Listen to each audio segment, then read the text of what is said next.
Dhjetra punonjës të kompanisë së sigurimit të Bankers Petroleum janë ngritur në një protest paradite në kësaj të martë. Prej 7 muajsh punonjësit thonë se nuk kanë marrë pagat, duke bërë situatën e tyre tepër të vështirë. Kemi qenë 380 punonjës nga 120 që janë tani, thonë ata, duke theksuar se vazhdimisht janë bërë shkurtime. Jemi vënë ndjeni edhe nga rrjetet sociale që këta kanë hapur llogari të dyshimta jashtë shtetit, me ato para i majnë për vete, nuk e di se çfarë bëjnë, çfarë shlyejnë i çojnë kin, neve pa rroga. Ka kuptim këtu? Po çfarë të bëjmë? Me borxhe, kemi kalamajt shkollë, jemi tërë të kreditur për banka. Me kredi jemi të gjithë, si të gjithë shqiptarët. Presim që të ketë një ndryshim. Duan lek për shkollë kalamajt.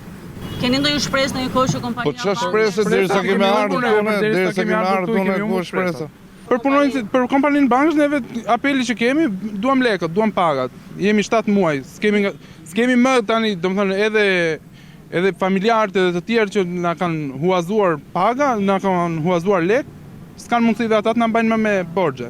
Jam vetë që punoj vetë forcë punëtore dhe jam kredo dhe në borxhe. Kemi 7 muaj pa marrë lekët. Çfarë mund të themi më? Një familjar 7 muaj pa marrë rrogën, fëmijët në shkollë, vetë me tension dhe me zemër. Ndërkohë, gjatë kësaj kohe, punonjësit thonë se edhe pse kanë pasur kontakte me drejtuesit e kompanisë, ata i kanë mbajtur me shpresa, por pa rezultat konkret. Përballë kësaj situate, ata kanë paralajmëruar se do të vazhdojnë protestat paralelisht me punën derisa problematika e tyre të marrë zgjidhje.